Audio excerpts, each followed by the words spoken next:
इस भुख हड़ताल तो बाद पंथक जिहड़ी सियासत आ ਉਹ ਇੱਕ ਵਾਰ ਫਿਰ ਤੋਂ ਹਲਚਲ ਦੇ ਵਿੱਚ ਹੈ। ਅਕਾਲੀ ਦਲ ਦੀ ਨੇੜਤਾ ਰਾਜੋਆਣਾ ਨੂੰ ਕਿਵੇਂ ਭਾਰੀ ਪਈ ਹੈ ਤੇ ਅਕਾਲੀ ਦਲ ਕਿਵੇਂ ਇਸ ਮਾਮਲੇ ਦੇ ਵਿੱਚ ਬੈਕਫੁੱਟ ਤੇ ਕਹਿ ਲਓ ਜਾਂ ਦੁਬਿਧਾ ਦੇ ਵਿੱਚ ਕਹਿ ਲਓ ਜਾਂ ਛਛੋਪੰਜ ਦੇ ਵਿੱਚ ਘਿਰਿਆ ਹੋਇਆ। ਔਰ ਸਤਿ ਸ਼੍ਰੀ ਅਕਾਲ, ਤੁਸੀਂ ਜੁੜੇ ਹੋਏ ਹੋ ਪੰਜਾਬੀ ਰੇਡੀਓ USA ਦੇ ਨਾਲ ਤੇ ਪ੍ਰੋਗਰਾਮ ਸਪੈਸ਼ਲ ਰਿਪੋਰਟ ਦੇ ਵਿੱਚ ਤੁਹਾਡਾ ਸਾਰਿਆਂ ਦਾ ਸਵਾਗਤ ਹੈ। ਗੱਲ ਕਰਾਂਗੇ ਭਾਈ ਰਾਜੋਆਣਾ ਦੀ ਭੁੱਖ ਹੜਤਾਲ ਦੇ ਬਾਰੇ। ਇਸ ਭੁੱਖ ਹੜਤਾਲ ਤੋਂ ਬਾਅਦ ਪੰਥਕ ਜਿਹੜੀ ਸਿਆਸਤ ਆ ਉਹ ਇੱਕ ਵਾਰ ਫਿਰ ਤੋਂ ਹਲਚਲ ਦੇ ਵਿੱਚ ਹੈ। ਇਸ ਭੁੱਖ ਹੜਤਾਲ ਤੋਂ ਬਾਅਦ ਕਿਹੋ ਜਿਹੇ ਸਵਾਲ ਖੜੇ ਹੋ ਰਹੇ ਨੇ, ਪੰਥਕ ਹਲਕਿਆਂ ਦੇ ਵਿੱਚ ਕਿਹੋ ਜਿਹੀ ਹਲਚਲ ਹੈ, ਹੋ ਕੀ ਰਿਹਾ ਹੈ। ਰਾਜੋਆਣਾ ਤੇ ਜਗਤਾਰ ਸਿੰਘ ਹਵਾਰਾ ਦੇ ਮਾਮਲੇ ਦੇ ਵਿੱਚ ਇਹਨਾਂ ਦੋਨਾਂ ਦਾ ਜਿਹੜਾ ਕੌਮ ਦੇ ਵਿੱਚ ਜੋ ਆਧਾਰ ਹੈ, ਜਿਸ ਦੇ ਬਾਰੇ ਅਕਸਰ ਹੀ ਗੱਲਬਾਤ ਹੁੰਦੀ ਰਹਿੰਦੀ ਹੈ।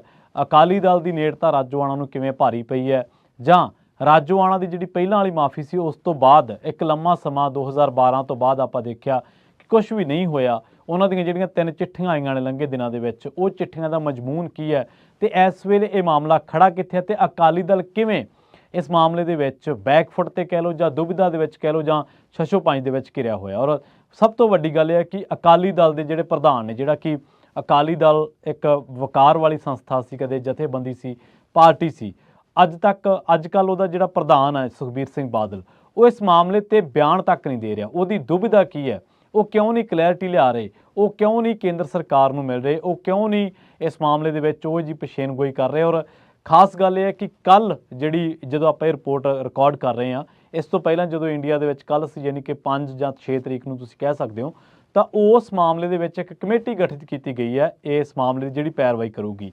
ਪਰ ਇਸ ਕਮੇਟੀ ਦੇ ਵਿੱਚ ਵੀ ਅਕਾਲੀ ਦਲ ਦਾ ਪ੍ਰਧਾਨ ਨਹੀਂ ਹੈ, ਤਾਂ ਇਹ ਕਮੇਟੀ ਕਿਵੇਂ ਕੰਮ ਕਰੂਗੀ, ਕੀ ਹੋਊਗਾ। ਸਭ ਤੋਂ ਪਹਿਲਾਂ ਤਾਂ ਆਪਾਂ ਇਹ ਜਾਣ ਲੈਂਦੇ ਹਾਂ ਕਿ ਬਲਵੰਤ ਸਿੰਘ ਰਾਜੋਆਣਾ ਦੀ ਜਿਹੜੀ ਭੁੱਖ ਹੜਤਾਲ ਆ ਉਹ ਸ਼ੁਰੂ ਹੋਈ ਹੈ ਤੇ ਉਸ ਤੋਂ ਬਾਅਦ ਕਿਵੇਂ ਚੀਜ਼ਾਂ ਬਦਲੀਆਂ, ਕਦੋਂ ਉਹਨਾਂ ਦੇ ਮਾਮਲੇ ਦੇ ਵਿੱਚ ਕਿਹੜੇ ਮੋੜ ਆਏ, ਆਪਾਂ ਇਸ ਰਿਪੋਰਟ ਦੇ ਵਿੱਚ ਬਾਤਫਸੀਲ ਜਾਣਾਂਗੇ। 27 ਸਾਲਾਂ ਤੋਂ ਪਟਿਆਲਾ ਦੀ ਕੇਂਦਰੀ ਜੇਲ੍ਹ ਦੇ ਵਿੱਚ ਬੰਦ ਬਲਵੰਤ ਸਿੰਘ ਰਾਜੋਆਣਾ ਨੇ ਆਪਣੇ ਐਲਾਨ ਦੇ ਮੁਤਾਬਕ ਭੁੱਖ ਹੜਤਾਲ ਸ਼ੁਰੂ ਕਰ ਦਿੱਤੀ ਹੈ। ਉਹਨਾਂ ਨੇ ਜੇਲ੍ਹ ਪ੍ਰਸ਼ਾਸਨ ਵੱਲੋਂ ਦਿੱਤੀ ਸਵੇਰ ਦੀ ਰੋਟੀ ਨਹੀਂ ਫੜੀ। ਉਹ ਮੰਗ ਕਰ ਰਿਹਾ ਕਿ 12 ਸਾਲ ਪਹਿਲਾਂ ਸ਼੍ਰੋਮਣੀ ਗੁਰਦੁਆਰਾ ਪ੍ਰਬੰਧਕ ਕਮੇਟੀ ਵੱਲੋਂ ਉਸ ਦੀ ਫਾਂਸੀ ਦੀ ਸਜ਼ਾ ਉਮਰ ਕੈਦ ਦੇ ਵਿੱਚ ਤਬਦੀਲ ਕਰਨ ਸੰਬੰਧੀ ਰਾਸ਼ਟਰਪਤੀ ਕੋਲ ਦਾਇਰ ਕੀਤੀ ਗਈ ਰਹਿਮ ਦੀ ਜਿਹੜੀ ਅਪੀਲ ਆ ਵਾਪਸ ਕਰਵਾਈ ਜਾਵੇ। ਇਹ ਪਟੀਸ਼ਨ ਵਾਪਸ ਲੈਣ ਤੋਂ ਇਨਕਾਰ ਕਰਦਿਆਂ ਸ਼੍ਰੋਮਣੀ ਕਮੇਟੀ ਨੇ 20 ਦਸੰਬਰ ਨੂੰ ਦਿੱਲੀ ਦੇ ਵਿੱਚ ਸਿੱਖ ਸੰਸਥਾਵਾਂ ਦੇ ਸਹਿਯੋਗ ਦੇ ਨਾਲ ਪ੍ਰਦਰਸ਼ਨ ਕਰਨ ਦਾ ਐਲਾਨ ਵੀ ਕੀਤਾ ਹੈ। ਦੂਜੇ ਬੰਨੇ ਇੱਕ ਦਿਨ ਪਹਿਲਾਂ ਹੀ ਸਾਬਕਾ ਮੰਤਰੀ ਬਿਕਰਮ ਮਜੀਠੀਆ ਤੇ ਸਾਬਕਾ ਵਿਧਾਇਕ ਵਿਰਸਾ ਸਿੰਘ ਵਲਟੋਆ ਭੁੱਖ ਹੜਤਾਲ ਟਾਲਣ ਦੇ ਲਈ ਰਾਜੋਆਣਾ ਦੇ ਨਾਲ ਮੁਲਾਕਾਤ ਕਰਨ ਵਾਸਤੇ ਗਏ ਸਨ, ਪਰ ਜੇਲ੍ਹ ਪ੍ਰਸ਼ਾਸਨ ਵੱਲੋਂ ਮੁਲਾਕਾਤ ਦੀ ਆਗਿਆ ਨਾ ਦਿੱਤੀ ਗਈ। ਇਸੇ ਦੌਰਾਨ ਰਾਜੋਆਣਾ ਦੀ ਭੈਣ ਬੀਬੀ ਕਮਲਦੀਪ ਕੌਰ ਨੇ ਜੇਲ੍ਹ ਦੇ ਵਿੱਚ ਉਹਨਾਂ ਦੇ ਨਾਲ ਮੁਲਾਕਾਤ ਕੀਤੀ। ਭਾਈ ਰਾਜੋਆਣਾ ਦੀ ਜਿਹੜੀ ਪਹਿਲੀ ਚਿੱਠੀ ਸੀ ਉਹਦਾ ਮਜ਼ਮੂਨ ਇਹ ਇਸ਼ਾਰਾ ਕਰਦਾ ਸੀਗਾ ਕਿ ਅਕਾਲੀ ਦਲ ਨੇ ਸਮਾਂ ਰਹਿੰਦਿਆਂ ਇਸ ਗੱਲ ਤੇ ਮਸਲੇ ਤੇ ਜੋ ਚਾਰਾਜੋਈ ਕਰਨੀ ਚਾਹੀਦੀ ਸੀ ਉਹਨਾਂ ਨੂੰ, ਉਹ ਨਹੀਂ ਕੀਤੀ, ਜਿਸ ਕਰਕੇ ਇਹ ਮਸਲਾ ਲਟਕਿਆ ਪਿਆ। ਹੁਣ ਤੁਸੀਂ ਦੇਖੋ ਕਿ ਇਸ ਵੇਲੇ ਕੀ ਨੇ, ਇਸ ਵੇਲੇ ਸੁਖਬੀਰ ਸਿੰਘ ਬਾਦਲ ਤੇ ਹਰਸਿਮਰਤ ਕੌਰ ਬਾਦਲ ਉਹ ਮੈਂਬਰ ਪਾਰਲੀਮੈਂਟ ਨੇ, ਇੱਕ ਫਿਰੋਜ਼ਪੁਰ ਤੋਂ ਤੇ ਇੱਕ ਬਠਿੰਡਾ ਤੋਂ, ਪਰ ਬਾਵਜੂਦ ਇਸ ਦੇ ਉਹ ਹਲੇ ਤੱਕ ਇਸ ਮਾਮਲੇ ਦੇ ਵਿੱਚ ਉਸ ਰਾਜੋਆਣਾ ਜਿਹੜਾ ਕਿ ਖੁੱਲ੍ਹੇਆਮ ਕਹਿੰਦਾ ਰਿਹਾ ਕਿ ਮੈਂ ਅਕਾਲੀ ਹਾਂ ਤੇ ਅਕਾਲੀ ਰਹਾਂਗਾ, ਹਾਲਾਂਕਿ ਕਈ ਲੋਕਾਂ ਨੇ ਇਹਦੇ ਤੇ ਪ੍ਰਤੀਕਿਰਿਆ ਵੀ ਦਿੱਤੀ ਔਰ ਇਹਨੂੰ ਐਕਸੈਪਟ ਨਹੀਂ ਕੀਤਾ ਉਸ ਤਰੀਕੇ ਦੇ ਨਾਲ, ਪਰ ਫਿਰ ਵੀ ਉਹ ਕਹਿੰਦਾ ਰਿਹਾ ਕਿ ਮੈਂ ਅਕਾਲੀ ਦਲ ਦੇ ਨਾਲ ਹਾਂ। ਤਾਂ ਉਸ ਬੰਦੇ ਦੇ ਲਈ ਜਿਹਨੇ ਕੌਮ ਦੇ ਲਈ ਜੋ ਇੱਕ ਸੰਘਰਸ਼ ਚੱਲਿਆ ਔਰ ਜਿਹਦਾ ਮੁੱਢ ਵੀ ਅਕਾਲੀ ਦਲ ਦੇ ਸੰਘਰਸ਼ ਤੋਂ ਹੀ ਵੱਜਾ ਸੀ, ਹਾਲਾਂਕਿ ਬਾਅਦ ਦੇ ਵਿੱਚ ਉਹ ਸੰਘਰਸ਼ ਜਿਹੜਾ ਸੀਗਾ ਉਹ ਹਿੰਸਕ ਹੋ ਗਿਆ, ਉਹਦੇ ਵਿੱਚ ਸਿੱਖ ਨੌਜਵਾਨਾਂ ਦੀਆਂ ਜਿਹੜੀਆਂ ਸ਼ਹਾਦਤਾਂ ਹੋਈਆਂ, ਜਿਸ ਤਰੀਕੇ ਨਾਲ ਉਹਨਾਂ ਦਾ ਸ਼ਿਕਾਰ ਕੀਤਾ ਗਿਆ, ਉਸ ਤੋਂ ਬਾਅਦ ਇੱਕ ਗੁੱਸੇ ਦੇ ਵਿੱਚ ਇੱਕ ਕੌਮ ਦਾ ਖੇਮਾ ਗੁੱਸੇ ਦੇ ਵਿੱਚ ਆਇਆ ਔਰ ਇਹਨਾਂ ਨੌਜਵਾਨਾਂ ਨੇ, ਜਿਨ੍ਹਾਂ ਦੇ ਵਿੱਚ ਰਾਜੋਆਣਾ, ਭਾਈ ਦਿਲਾਵਰ ਸਿੰਘ, ਜਗਤਾਰ ਸਿੰਘ ਹਵਾਰਾ, ਜਿਨ੍ਹਾਂ ਦਾ ਖੂਨ ਖੌਲਿਆ ਔਰ ਉਹਨਾਂ ਨੇ ਇੱਕ ਹਿੰਸਕ ਤਰੀਕੇ ਨਾਲ, ਵਾਇਲੈਂਟ ਤਰੀਕੇ ਨਾਲ ਉੱਥੋਂ ਉਸ ਸਮੇਂ ਦੇ ਮੁੱਖ ਮੰਤਰੀ ਤੋਂ ਇਹਦਾ ਬਦਲਾ ਲੈਣ ਦੀ ਗੱਲ ਕਹੀ। ਬਾਅਦ ਦੇ ਵਿੱਚ ਅਕਾਲੀ ਦਲ 1997 ਤੋਂ ਬਾਅਦ ਪੰਥਕ ਸਫਾ, ਪੰਥਕ ਮਸਲਿਆਂ ਤੋਂ ਕਿਨਾਰਾ ਜਾ ਕਰ ਗਿਆ। ਅੱਜ ਵੀ ਅਕਾਲੀ ਦਲ ਇਸ ਮਾਮਲੇ ਦੇ ਵਿੱਚ ਉਹ ਚਾਰਾਜੋਈ ਨਹੀਂ ਕਰ ਰਿਹਾ। 2012 ਦੇ ਵਿੱਚ ਜੇਕਰ UPA ਸਰਕਾਰ ਦੇ ਹੁੰਦਿਆਂ ਸ਼੍ਰੋਮਣੀ ਅਕਾਲੀ ਦਲ ਉਦੋਂ ਪਹੁੰਚ ਕਰ ਸਕਦਾ ਪ੍ਰਣਬ ਮੁਖਰਜੀ ਕੋਲ, ਉਦੋਂ ਦੇ ਤਤਕਾਲੀ ਰਾਸ਼ਟਰਪਤੀ ਕੋਲ, ਤਾਂ ਇਸ ਟਾਈਮ ਤਾਂ ਉਹਨਾਂ ਦੀ ਭਾਈਵਾਲਾਂ ਦੀ ਸਰਕਾਰ ਹੈ, ਜਿਨ੍ਹਾਂ ਦੇ ਨਾਲ ਉਹ ਗੱਠਜੋੜ ਦੇ ਵਿੱਚ ਰਹੇ ਨੇ। ਗੱਠਜੋੜ ਤਾਂ 2020 ਦੇ ਵਿੱਚ ਟੁੱਟਿਆ ਨਾ, ਜਾ ਕੇ ਜਦੋਂ ਖੇਤੀ ਕਾਨੂੰਨ ਆਏ ਸਨ, ਉਸ ਤੋਂ ਪਹਿਲਾਂ ਤਾਂ ਉਹ ਗੱਠਜੋੜ ਦੇ ਵਿੱਚ ਹੀ ਸੀਗੇ, ਤਾਂ ਉਦੋਂ ਕਿਉਂ ਨਾ ਉਹ ਪੈਰਵਾਈ ਕਰ ਸਕੇ। 2017 ਦੇ ਵਿੱਚ ਜਦੋਂ ਗੱਠਜੋੜ ਦੀ ਸਰਕਾਰ ਕੇਂਦਰ ਦੇ ਵਿੱਚ ਸੀ, 2017 ਤੱਕ ਅਕਾਲੀ ਦਲ ਪੰਜਾਬ ਦੀ ਸੱਤਾ ਦੇ ਵਿੱਚ ਸੀ, ਉਦੋਂ ਕਿਉਂ ਨਾ ਉਹ ਕੁਛ ਕਰ ਸਕੇ। ਇਸੇ ਕਰਕੇ ਭਾਈ ਰਾਜੋਆਣਾ ਨੇ ਜਿਹੜੀ ਪਿਛਲੀ ਚਿੱਠੀ ਲਿਖੀ ਸੀ, ਜਿਹੜੀ ਪਹਿਲੀ ਚਿੱਠੀ ਲਿਖੀ ਸੀ, ਉਸ ਚਿੱਠੀ ਦੇ ਵਿੱਚ ਵੀ ਉਹਨਾਂ ਨੇ ਕਿਹਾ ਸੀਗਾ ਕਿ ਜੇਕਰ ਅਕਾਲੀ ਦਲ ਇਸ ਮਾਮਲੇ ਉੱਤੇ ਕੁਛ ਕਰ ਨਹੀਂ ਸਕਦਾ, ਜਦੋਂ ਉਹਨਾਂ ਨੇ ਮੁਲਾਕਾਤ ਕੀਤੀ ਸੀ ਲੰਘੇ ਦਿਨਾਂ ਦੇ ਵਿੱਚ ਭਾਈ ਪ੍ਰਧਾਨ ਹਰਜਿੰਦਰ ਸਿੰਘ ਧਾਮੀ ਨੇ, ਮਾਫ ਕਰਨਾ, ਤਾਂ ਉਦੋਂ ਉਹਨਾਂ ਨੇ ਚਿੱਠੀ ਦੇ ਵਿੱਚ ਇਹ ਗੱਲ ਕਹੀ ਸੀਗੀ ਕਿ ਸ਼੍ਰੋਮਣੀ ਕਮੇਟੀ ਨੇ 25 ਮਾਰਚ 2012 ਨੂੰ ਫਾਂਸੀ ਦੀ ਸਜ਼ਾ ਵਾਸਤੇ ਰਾਸ਼ਟਰਪਤੀ ਕੋਲ ਰਹਿਮ ਦੀ ਅਪੀਲ ਕੀਤੀ ਸੀ। ਇਸ ਅਪੀਲ ਤੋਂ ਬਾਅਦ ਉਹਨਾਂ ਦੀ ਫਾਂਸੀ ਦੀ ਸਜ਼ਾ ਤੇ ਤਾਂ ਰੋਕ ਲੱਗ ਗਈ, ਪਰ 11 ਸਾਲ 8 ਮਹੀਨੇ ਬੀਤਣ ਦੇ ਬਾਅਦ ਵੀ ਇਸ ਅਪੀਲ ਤੇ ਕੋਈ ਫੈਸਲਾ ਨਹੀਂ ਹੋਇਆ। ਸ਼੍ਰੋਮਣੀ ਅਕਾਲੀ ਦਲ ਦੇ ਆਗੂ ਕੇਂਦਰ ਸਰਕਾਰ ਦੇ ਵਿੱਚ ਭਾਈਵਾਲ ਹੋਣ ਦੇ ਬਾਵਜੂਦ ਇਸ ਅਪੀਲ ਤੇ ਕੋਈ ਫੈਸਲਾ ਨਹੀਂ ਕਰਵਾ ਸਕੇ। ਇਸੇ ਲਈ ਸ਼੍ਰੋਮਣੀ ਕਮੇਟੀ ਤੇ ਸ਼੍ਰੋਮਣੀ ਅਕਾਲੀ ਦਲ ਦੇ ਆਗੂਆਂ ਨੇ ਇਸ ਮਾਮਲੇ ਦੇ ਵਿੱਚ ਆਪਣੇ ਬਣਦੇ ਫਰਜ਼ ਨਾ ਅਦਾ ਕਰਨ ਕਰਕੇ ਬਦਲੇ ਅਕਾਲ ਤਖਤ ਦੇ ਸਾਹਮਣੇ ਖੜੇ ਹੋ ਕੇ ਸਮੁੱਚੇ ਖਾਲਸਾ ਪੰਥ ਤੋਂ ਮਾਫੀ ਮੰਗਣੀ ਚਾਹੀਦੀ ਹੈ।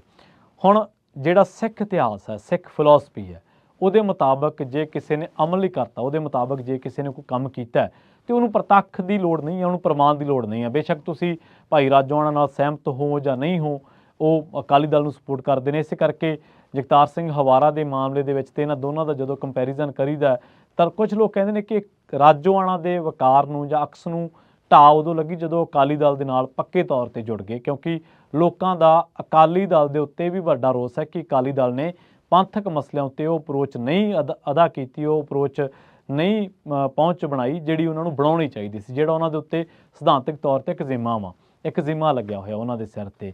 ਤਾਂ ਇਸ ਕਰਕੇ ਲੋਕਾਂ ਦਾ ਵੱਡਾ ਸਵਾਲ ਇਹ ਹੈ ਕਿ ਜੇਕਰ ਕਾਂਗਰਸ ਤੱਕ, ਜਿਹੜੀ ਕਾਂਗਰਸ ਨੂੰ ਦੁਸ਼ਮਣ ਜਮਾਤ ਕਹਿੰਦੇ ਰਹੇ, ਜਿਹੜੀ ਕਾਂਗਰਸ ਦੇ ਬਾਰੇ ਇਹ ਕਿਹਾ ਜਾਂਦਾ ਰਿਹਾ ਕਿ ਕਾਂਗਰਸ ਸਿੱਖਾਂ ਦੀ ਦੁਸ਼ਮਣ ਜਮਾਤ ਹੈ, ਜੇਕਰ ਉਹਦੇ ਤੱਕ ਅਪਰੋਚ ਹੋ ਸਕਦੀ ਹੈ ਤਾਂ ਫਿਰ ਇੱਥੇ NDA ਦੇ ਨਾਲ ਕਿਉਂ ਨਹੀਂ? ਇੱਥੇ ਇੱਕ ਵੀ ਮੀਟਿੰਗ ਜਿਹੜੀ ਔਰ ਅੱਜ ਕੱਲ੍ਹ ਇਹ ਕਿਹਾ ਜਾਂਦਾ ਕਿ ਸ਼੍ਰੋਮਣੀ ਕਮੇਟੀ ਦੇ ਪ੍ਰਧਾਨ ਨੂੰ ਸਮਾਂ ਨਹੀਂ ਦੇ ਰਹੇ, ਨਾ ਰਾਜਪਾਲ ਸਮਾਂ ਦਿੰਦਾ ਤੇ ਨਾ ਕੇਂਦਰ ਦੀ ਸਰਕਾਰ ਸਮਾਂ ਦਿੰਦੀ ਹੈ।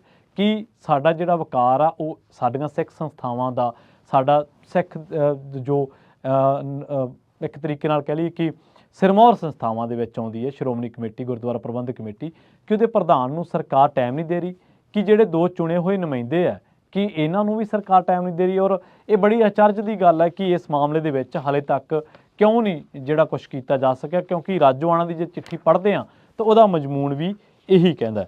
ਹੁਣ ਆਪਾਂ ਆਉਣੇ ਕਿ ਉਹਨਾਂ ਨੂੰ ਫਾਂਸੀ ਦੀ ਸਜ਼ਾ ਦਾ ਐਲਾਨ ਕਦੋਂ ਹੋਇਆ ਸੀ। 1 ਅਗਸਤ 2007 ਨੂੰ ਰਾਜੋਆਣਾ ਨੂੰ CBI ਅਦਾਲਤ ਨੇ ਫਾਂਸੀ ਦੀ ਸਜ਼ਾ ਸੁਣਾਈ। ਰਾਜੋਆਣਾ ਨੇ ਹਾਈ ਕੋਰਟ ਦੇ ਵਿੱਚ ਅਪੀਲ ਕਰਨ ਤੋਂ ਇਨਕਾਰ ਕੀਤਾ, ਇਹ ਕਹਿ ਕੇ ਕਿ ਉਹਨਾਂ ਨੂੰ ਭਾਰਤੀ ਨਿਆਂ ਪ੍ਰਣਾਲੀ ਦੇ ਵਿੱਚ ਭਰੋਸਾ ਨਹੀਂ ਹੈ। ਸ਼੍ਰੋਮਣੀ ਗੁਰਦੁਆਰਾ ਪ੍ਰਬੰਧਕ ਕਮੇਟੀ ਨੇ ਉਹਨਾਂ ਦੀ ਕੇਸ ਦੀ ਉੱਚ ਅਦਾਲਤ ਦੇ ਵਿੱਚ ਪੈਰਵਾਈ ਕੀਤੀ। 28 ਮਾਰਚ 2012 ਨੂੰ ਰਾਜੋਆਣਾ ਨੂੰ 31 ਮਾਰਚ 2012 ਨੂੰ ਫਾਂਸੀ ਦਿੱਤੀ ਜਾਣੀ ਸੀ, ਪਰ ਸ਼੍ਰੋਮਣੀ ਕਮੇਟੀ, ਅਕਾਲੀ ਦਲ, ਸਿੱਖ ਅਤੇ ਮਨੁੱਖ ਅਧਿਕਾਰ ਸੰਗਠਨਾਂ ਨੇ ਫਾਂਸੀ ਦੀ ਸਜ਼ਾ ਮਾਫ ਕਰਨ ਦੇ ਲਈ ਤਿੱਖੀ ਮੁਹਿੰਮ ਚਲਾਈ। ਲੋਕ ਘਰਾਂ ਦੇ ਵਿੱਚੋਂ ਬਾਹਰ ਨਿਕਲੇ, ਪਿੰਡਾਂ ਦੇ ਵਿੱਚੋਂ ਬਾਹਰ ਨਿਕਲੇ, ਪੂਰੇ ਪੰਜਾਬ ਦੇ ਵਿੱਚ ਫਾਂਸੀ ਰੁਕਵਾਉਣ ਦੇ ਲਈ ਰੋਸ ਮੁਜ਼ਾਹਰੇ ਕੀਤੇ ਗਏ। ਲੋਕਾਂ ਨੇ ਘਰ ਘਰ ਕੇਸਰੀ ਝੰਡੀਆਂ ਲਗਾ ਕੇ ਰਾਜੋਆਣਾ ਨੂੰ ਫਾਂਸੀ ਦੇਣ ਦਾ ਵਿਰੋਧ ਕੀਤਾ। ਭਾਵੇਂ ਅਕਾਲੀ ਦਲ ਨੂੰ ਇਸ ਮੁੱਦੇ ਦੇ ਵਿੱਚ ਭਾਜਪਾ ਦਾ ਸਾਥ ਨਹੀਂ ਮਿਲਿਆ, ਪਰ ਤਤਕਾਲੀ ਰਾਸ਼ਟਰਪਤੀ ਪ੍ਰਤਿਭਾ ਪਾਟਲ ਨੇ ਗ੍ਰਹਿ ਮੰਤਰਾਲੇ ਦੀ ਸਿਫਾਰਿਸ਼ ਉੱਤੇ ਰਾਜੋਆਣਾ ਦੀ ਫਾਂਸੀ ਦੀ ਸਜ਼ਾ 28 ਮਾਰਚ 2012 ਨੂੰ ਅਣਮਿੱਥੇ ਸਮੇਂ ਦੇ ਲਈ ਟਾਲ ਦਿੱਤੀ ਸੀ। ਮਾਫ ਕਰਨਾ, ਮੈਂ ਪਿਛਲੇ ਪ੍ਰਣਬ ਮੁਖਰਜੀ ਸ਼ਬਦ ਵਰਤ ਗਿਆ ਸੀ ਰਾਸ਼ਟਰਪਤੀ ਦੇ ਮਾਮਲੇ ਦੇ ਵਿੱਚ, ਪਰ ਪ੍ਰਤਿਭਾ ਪਾਟਲ ਜੀ ਸੀਗੇ, ਉਹ ਦਰੁਸਤੀ ਮੰਨੀ ਜਾਵੇ ਉਸ ਚੀਜ਼ ਨੂੰ। ਖੈਰ, ਹੁਣ ਉਦੋਂ ਤੋਂ 2012 ਤੋਂ ਹੁਣ ਰਾਜੋਆਣਾ ਦੀ ਚਿੱਠੀ ਜੇ ਪੜ੍ਹਦੇ ਹਾਂ, 3 ਚਿੱਠੀਆਂ ਆਈਆਂ ਨੇ ਉਹਨਾਂ ਦੀਆਂ, ਤਾਂ ਉਹਨਾਂ ਦੀ ਪਹਿਲੀ ਚਿੱਠੀ ਦਾ ਮਜ਼ਮੂਨ ਵੀ ਇਹੀ ਕਹਿੰਦਾ, ਉਹ ਕਹਿੰਦੇ ਕਿ ਆਹ ਜਿਹੜੇ ਵੱਡੀਆਂ ਗੱਡੀਆਂ ਵਾਲੇ ਤੁਰੇ ਫਿਰਦੇ ਆ, ਇਹਨਾਂ ਦੀ ਕੋਈ ਵਕਤ ਨਹੀਂ ਹੈ, ਇਹਨਾਂ ਨੂੰ ਕੋਈ ਪੁੱਛਦਾ ਨਹੀਂ, ਤੇ ਇਸ ਕਰਕੇ ਇਹਨਾਂ ਨੂੰ ਅਕਾਲ ਤਖਤ ਤੋਂ ਮਾਫੀ ਮੰਗਣੀ ਚਾਹੀਦੀ ਹੈ। ਹੁਣ ਇਸ ਗੱਲ ਦਾ ਜਵਾਬ ਤਾਂ ਅਕਾਲੀ ਦਲ ਹੀ ਦੇ ਸਕਦਾ ਕਿ ਉਹਨਾਂ ਨੇ ਇੰਨੇ ਸਾਲ ਸੱਤਾ ਦੇ ਵਿੱਚ ਰਹਿਣ ਦੇ ਬਾਵਜੂਦ ਇਸ ਗੱਲ ਉੱਤੇ ਕੋਈ ਪੈਂਤੜਾ ਕਿਉਂ ਨਹੀਂ ਅਪਣਾ ਸਕੇ, ਇਸ ਗੱਲ ਉੱਤੇ ਕੋਈ ਸੰਘਰਸ਼ ਕਿਉਂ ਨਹੀਂ ਕਰ ਸਕੇ, ਇਸ ਗੱਲ ਉੱਤੇ ਕੋਈ ਗੱਲ ਤਣ ਪੱਤਣ ਕਿਉਂ ਨਹੀਂ ਲੱਗ ਸਕੀ, ਕਿਉਂਕਿ ਇੱਕ ਬੰਦਾ ਪਿਛਲੇ 27-28 ਸਾਲਾਂ ਤੋਂ ਇੱਕ ਕੋਠੜੀ ਦੇ ਵਿੱਚ ਹੈ ਤੇ ਉਹਨਾਂ ਨੇ ਇਹੀ ਗੱਲ ਕਹੀ ਹੈ ਕਿ ਹੁਣ ਮੈਂ ਰੋਜ਼ ਮਰਨ ਨਾਲੋਂ ਮੈਂ ਇੱਕ ਦਿਨ ਮਰਨਾ ਪਸੰਦ ਕਰਾਂਗਾ। ਔਰ ਇਸ ਕਰਕੇ ਜਿਹੜੀ ਰਹਿਮ ਦੀ ਅਪੀਲ ਹੈ ਉਹ ਸ਼੍ਰੋਮਣੀ ਕਮੇਟੀ ਆਪਣੀ ਵਾਪਸ ਲਵੇ ਤੇ ਮੇਰੀ ਇਸ ਅਰਜ਼ੀ ਦੇ ਉੱਤੇ ਸੁਣਵਾਈ ਹੋਵੇ ਜਾਂ ਮੈਨੂੰ ਇੱਕ ਤਣ ਪੱਤਣ ਲਾਇਆ ਜਾਵੇ। ਇੱਥੇ ਮੈਂ ਗੱਲ ਹੋਰ ਕਲੀਅਰ ਕਰ ਦਿੰਦਾ ਕਿ ਜਦੋਂ ਮੁੱਖ ਮੰਤਰੀ ਬੇਅੰਤ ਸਿੰਘ ਨੂੰ ਕਤਲ ਕਰਨ ਦੀ ਜੋ ਪਲੈਨਿੰਗ ਸੀ, ਉਹਦੇ ਵਿੱਚ ਭਾਈ ਦਿਲਾਵਰ ਸਿੰਘ ਤੇ ਰਾਜੋਆਣਾ ਨੇ, ਇਹਨਾਂ ਦੇ ਵਿੱਚ ਜਿੱਦ ਸੀ ਕਿ ਮੈਂ ਮਨੁੱਖੀ ਬੰਬ ਬਣਨਾ। ਬਾਅਦ ਦੇ ਵਿੱਚ ਟੌਸ ਹੋਇਆ ਜਾਂ ਕੀ ਹੋਇਆ, ਉਹ ਜੋ ਜ਼ਿੰਮਾ ਸੀ ਉਹ ਭਾਈ ਦਿਲਾਵਰ ਦੇ ਸਿਰ ਤੇ ਆਇਆ। ਇੱਥੋਂ ਤੁਸੀਂ ਅੰਦਾਜ਼ਾ ਲਾ ਸਕਦੇ ਹੋ ਕਿ ਉਹਨਾਂ ਦੇ ਵਿੱਚ ਕਿੰਨੀ ਸਪਸ਼ਟਤਾ ਸੀਗੀ ਕੌਮ ਦੇ ਲਈ ਜਾਂ ਸਿੱਖ ਸੰਘਰਸ਼ ਦੇ ਲਈ ਆਪਣੀ ਜਾਨ ਵਾਰਨ ਵਾਸਤੇ, ਤੇ ਉਹ ਅੱਜ ਵੀ ਸ਼ਾਇਦ ਉਸ ਗੱਲ ਦੇ ਉੱਤੇ ਖੜੇ ਨੇ ਕਿ ਮੈਨੂੰ ਆਪਣੀ ਜਾਨ ਦੀ ਕੋਈ ਪਰਵਾਹ ਨਹੀਂ ਹੈ, ਇਹ ਮੇਰੀਆਂ ਅਪੀਲਾਂ ਪੂਲਾਂ ਵਾਪਸ ਕਰਾਓ, ਨਹੀਂ ਤਾਂ ਮੈਂ ਭੁੱਖ ਹੜਤਾਲ ਤੇ ਬਹਿਣਾ। ਤੇ ਉਹਨਾਂ ਨੇ ਕਿਹਾ ਕਿ ਸ਼੍ਰੋਮਣੀ ਕਮੇਟੀ ਤੇ ਅਕਾਲੀ ਦਲ ਜਿਹੜਾ ਉਹ ਇਸ ਮਾਮਲੇ ਦੇ ਵਿੱਚ ਕੋਈ ਅਪਰੋਚ ਨਾ ਲੈਣ ਕਰਕੇ ਸਿੱਖ ਕੌਮ ਤੋਂ ਅਕਾਲ ਤਖਤ ਸਾਹਿਬ ਦੇ ਸਾਹਮਣੇ ਖੜੇ ਹੋ ਕੇ ਮਾਫੀ ਮੰਗਣ। ਹੁਣ ਪਹਿਲੀ ਗੱਲ ਤਾਂ ਇਹ ਹੈ ਕਿ ਅਕਾਲੀ ਦਲ ਇਸ ਸਮੇਂ ਪੰਜਾਬ ਦੀ ਸਿਆਸਤ ਦੇ ਵਿੱਚ ਹਾਸ਼ੀਆਗ੍ਰਸਤ ਹੈ। ਉਹਨਾਂ ਕੋਲੇ 3 ਸੀਟਾਂ ਨੇ ਮਹਿਜ਼। ਤੇ ਸਭ ਤੋਂ ਵੱਡਾ ਸਵਾਲ ਤਾਂ ਇਹ ਵੀ ਕੀਤਾ ਜਾ ਰਿਹਾ ਕਿ ਕੀ ਰਾਜੋਆਣਾ ਹੁਣ ਇਸ ਪੰਥਕ ਮਸਲੇ ਦੇ ਰਾਹੀਂ ਕੀ ਅਕਾਲੀ ਦਲ ਦੀ ਪੰਥਕ ਸਫਾ ਦੇ ਵਿੱਚ ਵਾਪਸੀ ਦਾ ਰਾਹ ਪੱਧਰਾ ਕਰ ਰਿਹਾ? ਇਸ ਐਂਗਲ ਤੋਂ ਵੀ ਲੋਕ ਉਹਨੂੰ ਦੇਖ ਰਹੇ ਨੇ। ਦੂਜੀ ਗੱਲ ਇਹ ਹੈ ਕਿਉਂਕਿ ਕੀ ਅਕਾਲੀ ਦਲ ਦੀ ਵਾਪਸੀ ਦਾ ਰਾਹ ਪੱਧਰਾ ਕੀਤਾ ਜਾ ਰਿਹਾ ਕਿ ਰਾਜੋਆਣਾ ਦਾ ਅਕਾਲੀ ਦਲ ਤੋਂ ਮੋਹ ਭੰਗ ਹੋ ਗਿਆ? ਕਿਉਂਕਿ ਜਿਹੜਾ ਰਾਜੋਆਣਾ, ਭਾਈ ਰਾਜੋਆਣਾ ਕਿਸੇ ਸਮੇਂ ਇਹ ਕਹਿੰਦਾ ਰਿਹਾ ਕਿ ਮੈਂ ਅਕਾਲੀ ਹਾਂ, ਅਕਾਲੀ ਸੀ, ਅਕਾਲੀ ਰਹਾਂਗਾ, ਤੇ ਉਹ ਕਹਿ ਰਿਹਾ ਕਿ ਅਕਾਲੀ ਦਲ ਨੂੰ ਹੁਣ ਸਮੁੱਚੇ ਖਾਲਸਾ ਪੰਥ ਤੋਂ, ਸਮੁੱਚੀ ਸਿੱਖ ਕੌਮ ਤੋਂ ਅਕਾਲ ਤਖਤ ਦੇ ਸਾਹਮਣੇ ਮਾਫੀ ਮੰਗਣੀ ਚਾਹੀਦੀ। ਤੇ ਕੀ ਹੁਣ ਅਕਾਲੀ ਦਲ ਤੋਂ ਮੋਹ ਭੰਗ ਹੋ ਗਿਆ? ਇਹ ਵੱਡਾ ਸਵਾਲ ਹੈ। ਕੀ ਅਕਾਲੀ ਦਲ ਇਸ ਮਾਮਲੇ ਦੇ ਵਿੱਚ ਕੇਂਦਰ ਤੱਕ ਕੋਲ ਪਹੁੰਚ ਕਰੇਗਾ? ਜੇਕਰ ਹੁਣ ਤੱਕ ਪਹੁੰਚ ਨਹੀਂ ਹੋਈ, ਕੀ ਅਕਾਲੀ ਦਲ ਬਾਦਲ ਸਿੱਖ ਕੌਮ ਨੂੰ ਜਾਂ ਭਾਈ ਰਾਜੋਆਣਾ ਨੂੰ ਇਹ ਦੱਸੇਗਾ ਕਿ ਪਹੁੰਚ ਕਿਉਂ ਨਹੀਂ ਹੋਈ? ਇਹ ਬਹੁਤ ਸਾਰੇ ਸਵਾਲ ਨੇ। ਸੋ ਜਿਸ ਗੱਲ ਦਾ ਉਹਨਾਂ ਨੇ ਇਸ਼ਾਰਾ ਕੀਤਾ ਸੀ ਚਿੱਠੀ ਦਾ ਕਿ ਅਕਾਲੀ ਦਲ ਪੰਥ ਤੋਂ ਮਾਫੀ ਮੰਗੇ, ਤਾਂ ਇਸ ਗੱਲ ਦਾ ਅੰਦਾਜ਼ਾ ਲਾਇਆ ਜਾ ਸਕਦਾ ਕਿ ਉਹਨਾਂ ਦੀ ਜਿਹੜੀ ਗੱਲ ਆ ਉਹ ਕਿਸ ਪਾਸੇ ਵੱਲ ਇਸ਼ਾਰਾ ਕਰਦੀ ਹੈ। ਉਹਨਾਂ ਦਾ ਮੋਹ ਭੰਗ ਹੋਇਆ ਜਾਂ ਉਹ ਨਹੀਂ ਹੋਏ, ਜਾਂ ਉਹ ਅਕਾਲੀ ਦਲ ਤੋਂ ਪਾਸੇ ਹੋਣਾ ਚਾਹੁੰਦੇ ਨੇ, ਜਾਂ ਅਕਾਲੀ ਦਲ ਦੇ ਲਈ ਵਾਕਈ ਉਹਨਾਂ ਨੂੰ ਲੱਗਦਾ ਕਿ ਹੁਣ ਸਮਾਂ ਆ ਗਿਆ ਕਿ ਜਦੋਂ ਅਕਾਲੀ ਦਲ ਦੀਆਂ ਜਿਹੜੀਆਂ ਗੱਲਾਂ ਨੇ ਉਹਨਾਂ ਨੂੰ ਲੋਕਾਂ ਦੇ ਵਿੱਚ ਲਿਜਾਇਆ ਜਾਵੇ। ਹੁਣ ਇਸ ਮਾਮਲੇ ਦੇ ਵਿੱਚ ਇੱਕ ਕਮੇਟੀ ਗਠਿਤ ਕੀਤੀ ਗਈ ਹੈ। ਜਿਹੜੇ ਪੰਥਕ ਮਾਮਲਿਆਂ ਦੇ ਮਾਹਰ ਨੇ ਉਹਨਾਂ ਦਾ ਸਵਾਲ ਇਹੋ ਹੀ ਹੈ ਕਿ ਇਸ ਮਾਮਲੇ ਦੇ ਵਿੱਚ ਗਠਿਤ ਕਮੇਟੀ ਕੀ ਕਰੂਗੀ? ਕੀ ਉਹ ਕਮੇਟੀ ਸ਼੍ਰੋਮਣੀ ਕਮੇਟੀ ਨਾਲੋਂ ਵੱਡੀ ਹੈ?